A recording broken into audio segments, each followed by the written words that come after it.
Hello and welcome back to another landscape photography video.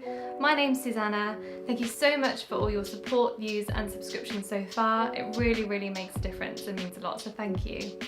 During this video, I want to talk to you guys about doing photography full-time. For the last 12 months, I've been doing photography full-time in various different fields, and I've got some hints and tips that I think will be quite useful for those of you who are contemplating going over to photography full-time. So the first tip is be open. Be open to all types of photography in order to find your style, and also in order to earn a living. So being open to photography means that you can specialise in various different areas such as portrait, landscape, weddings, myself of which I specialise in product photography and weddings as well. So those two have been my main income, and landscape photography has been a hobby over the last few years because it's really difficult to make a living through landscape photography. It's a very saturated market and there's so many people that are doing it. With Instagram, Facebook and all sorts of things that have taken off over the years, I've found landscape photography very difficult to make a living off of. So in order to support that passion, I've done various different specialised areas in photography in order to continue all three. So once you've found your niche, master it. Look at everything you can do possibly to make sure that you are producing the best results, and make sure you prioritise your time in that particular field.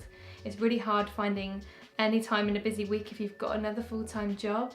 So if you really want to see a difference in your work, make it your sole priority. That's what I'm really trying to do with landscape photography by doing this vlog and travelling a little more. The next tip is find inspiration or an idol. And what I mean by that is look at other people's work in order to develop yourself and find your own style. Now, I have various idols that I look up to, and I look at work from a particular area or a particular portfolio of an artist, and I look at how they shoot and how they create their images, from the eye they have in the field to post-processing and to sharing their work. So for me, I've found a lot of inspiration through various different people, landscape photographers and portrait photographers, who've really inspired me and given me that get-go to go out and take photos. So find an idol and look at how they do their work, and really do lots of research into building your own particular style from that. Now, that's not copying someone, and there's, I think, a real difference from looking at how someone's taken an image and mastering a technique to copying someone's work. So you need to make sure that you're finding your own unique style by aspiring to other photographers. And it's a little bit like an artist or a musician, where you learn to paint a certain way. There are different techniques in painting, but what you produce at the end is your own unique masterpiece. The next tip is book time out for photography, and make sure you have dedicated trips if you're doing landscape photography. The best experience I had was going to the Brecon Beacons quite a few years ago and having a dedicated landscape photography trip. And I've done quite a few returns to that, in particular the last couple of videos I did over the last few weeks. And I found that having a dedicated trip means that you can dedicate your time to photography. There's no distractions, there's no time pressures.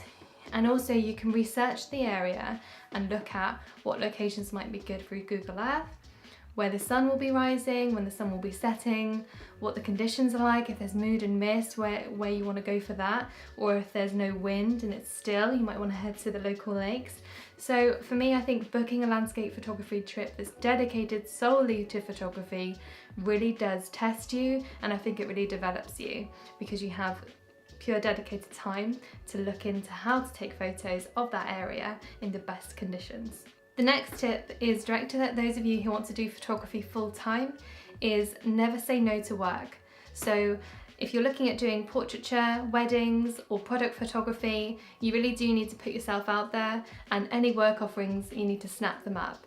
In order to support your passion and to pay the bills, you will need to push yourself and do as much work as possible.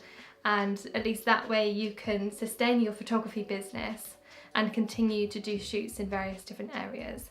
For me, product and weddings was my main income, and any wedding bookings that I had or any product opportunities that I had, and portraiture, because I have done portraiture in the past, I never said no.